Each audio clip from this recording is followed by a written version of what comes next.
Take two, people. Okay. All right, guys. Yeah. I can't even talk. Blah, blah, blah, blah, blah, blah, blah, blah, blah. Blah, blah, blah, blah.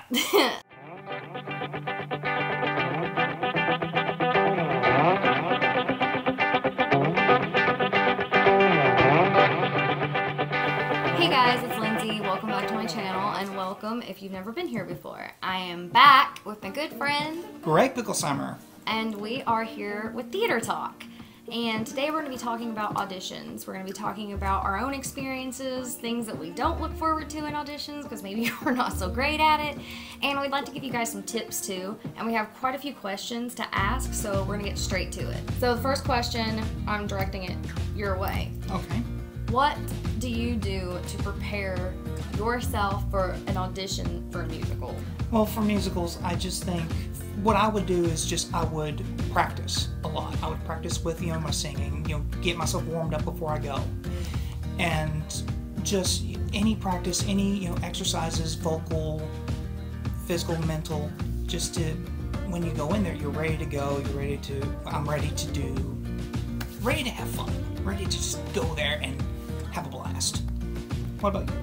Sometimes I feel like I over-prepare. Like, I feel like I almost, psych myself out. Like, I do my research, first of all. If it's a show that I don't know, or I'm not really keen on it, so I've not maybe seen it, or maybe only seen it a few times, then I will absolutely look that stuff up on the internet, or find documentaries, or actual shows, or a high school version if I absolutely have to, or another community college, so that I can learn what's going on, because I don't know every single show that is presented to me, especially from beginning to end. I can't. My brain, it don't work that way.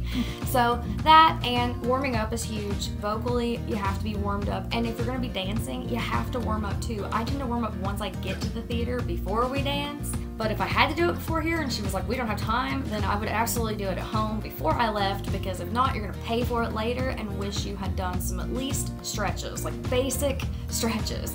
That's all you gotta do. It doesn't have to take 20 minutes. Just stretch for 5 to 10 minutes and it will help so much. And with reading, I don't really practice with reading because you never know in an audition, well, most auditions, what you're gonna be reading, like what part you're gonna be having. You just don't really know. So you can't just go practice something and know that you've got it down. You have to go there and be able to read what they want you to read. But the only thing that you can do though is at home is go over how you want that character to sound, because you can bring out the accent or the inflections or those little things. And so for me, when I'm doing that type of stuff, I will put myself in front of a mirror. I will look at my face as I'm talking, as I'm singing. I will dance in front of a mirror. For me, it does help. It helps with knowing what my face looks like when I'm doing what I'm doing. Like, do I look silly or ridiculous? So I definitely think that you have to go in at the very least, well prepared, but I definitely prepare sometimes almost too much. I think I would sing too much and almost get hoarse. I don't do that anymore. I learned that lesson. Okay, I have a question for you. Okay. What is the easiest part for you in an audition? Is it singing, dancing, or just... Or like reading? Or reading. I like the singing. Because I can actually sing, and I'm very confident about it, and I'm confident about how I perform when I sing. So for me, it is singing. What about you? What would be the easiest? I think the easiest for me is just reading, because with me, I love to act. So when it comes to cold readings, that's my jam. That's where I'm most comfortable. So another curious question, what is the least of the three for you?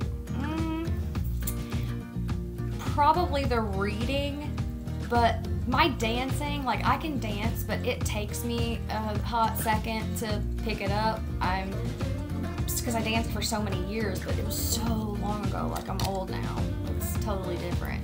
So the dancing makes me nervous, but it's fun. So I kind of am able to get out of my head a little bit. I think sometimes in readings, I think too much about what I'm doing and how I'm saying it, and so for me, I think the one I least look forward to is probably the cold reads. They just make me nervous, and I love acting. It's not that, it's just for some reason that's just the one it puts me in a frenzy. Like, I don't know. It makes you suck yourself. Yeah. What about you? Least favorite? Well, dancing mostly because I got 2 left feet, 2 rusty knees. He can't dance. He tries. I mean, I get decently, but not that great. He doesn't dance. He does not dance at all, and when he does, it's funny, and I can't help but giggle, and so I try to not let him see when I do that, but, you know, it happens. Okay, so my next question is, what kind of songs do you prepare for an audition? And of course, they're going to be different depending on possibly the show, and also let them know, like, what your vocal range is. Are you a tenor? Are you a bass? Tell me a little bit about that. I think for me is I go with a song that I'm comfortable with, that I know I can sing, that I can easily remember the lyrics. You know, I don't blank out in the middle of a verse. Yeah. And We've all done that. We've all done that. Yes, I can tell some stories. Look to the last video. Yeah.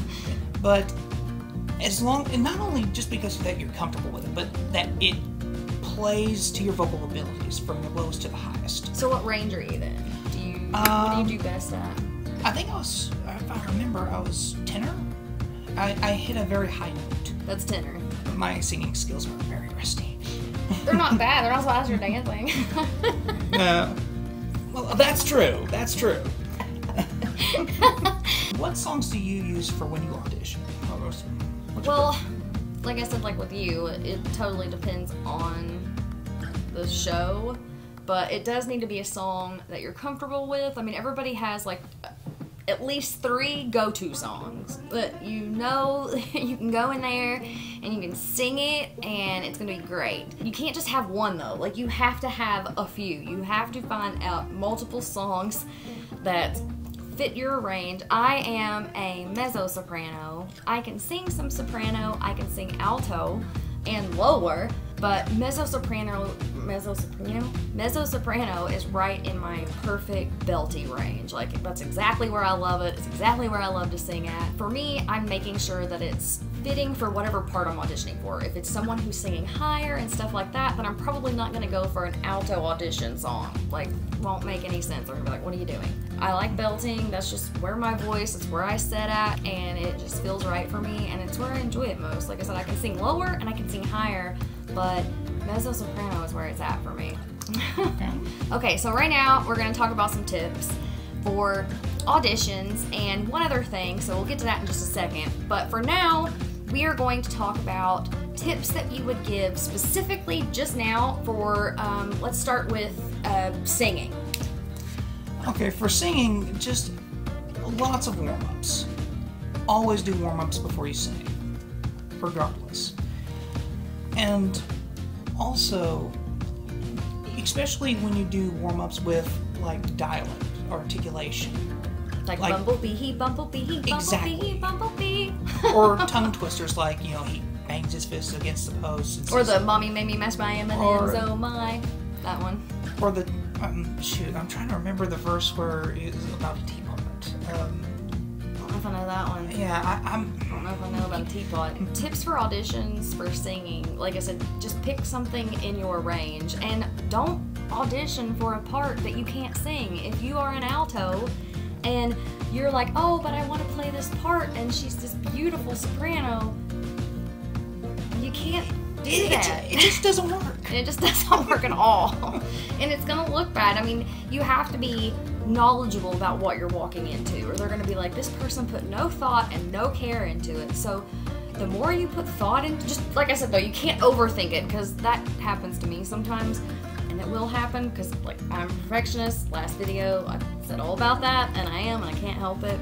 But so I'm gonna say then, for reading, I think that the best tips would be to, most people talk way too fast. And the other one is they don't project. You cannot hear what they are saying. And if you cannot hear what they are saying, then you're not gonna give a crap about what you're seeing and watching and what's happening in the show.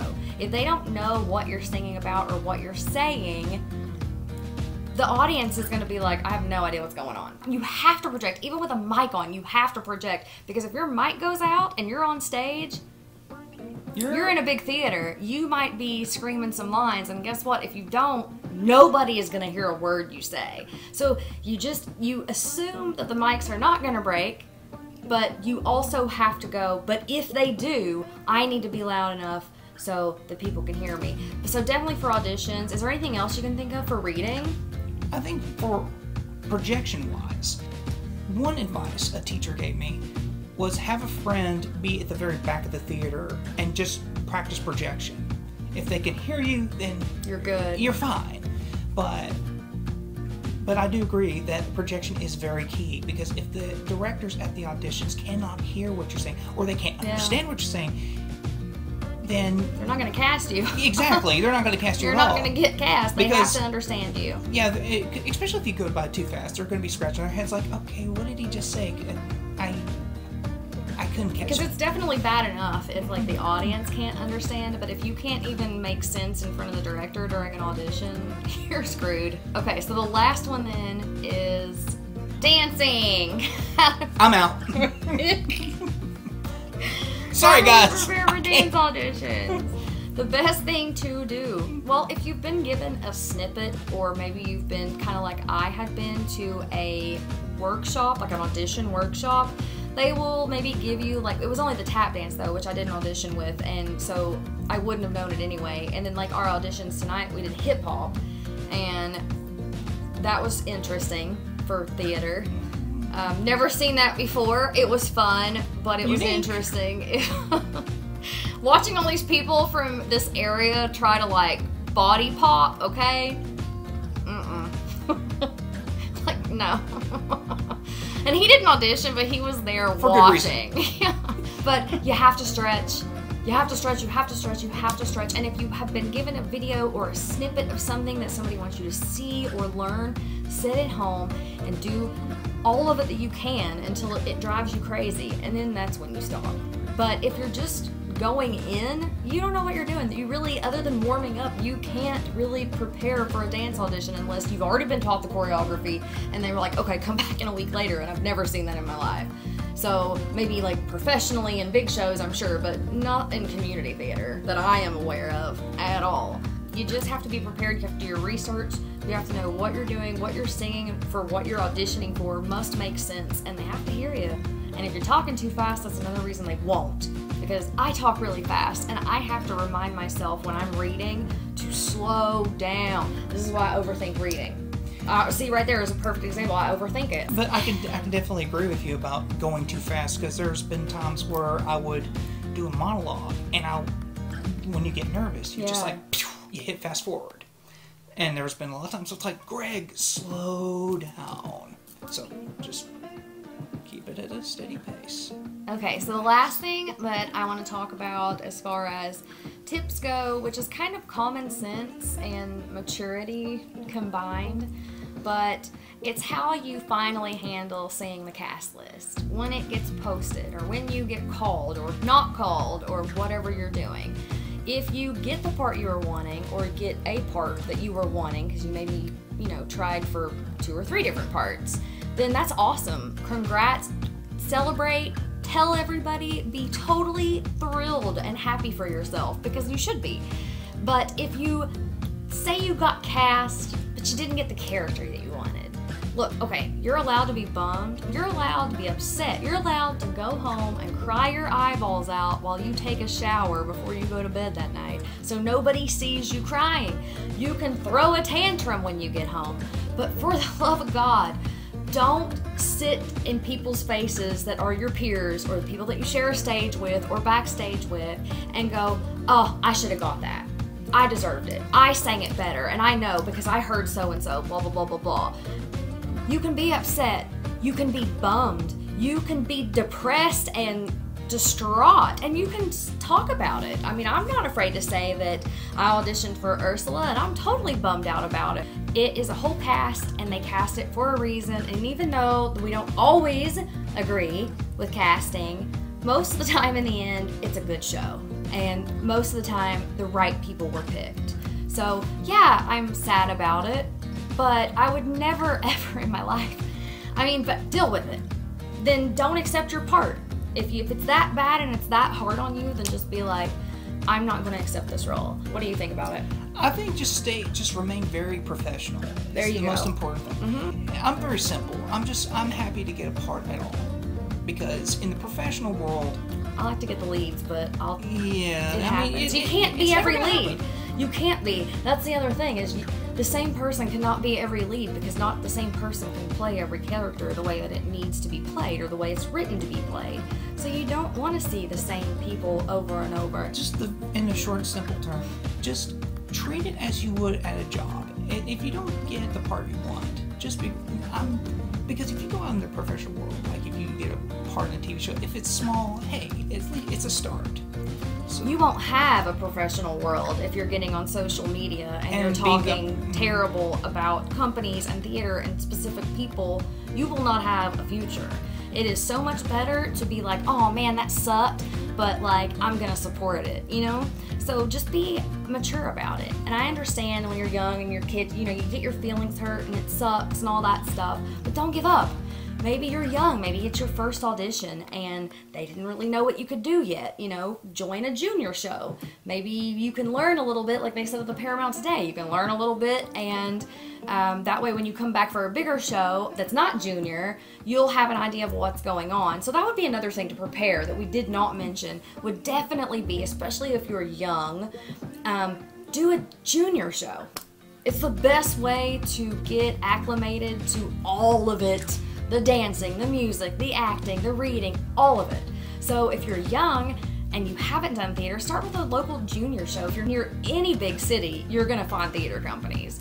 So I know a lot of people that are like my age have young kids, and I don't. I'm 34 and I don't have children, but a lot of my friends do and have asked me, like, theater, how do I go about it? What would I do to get my child into it? Because if I had a child, I'd put their ass in theater too.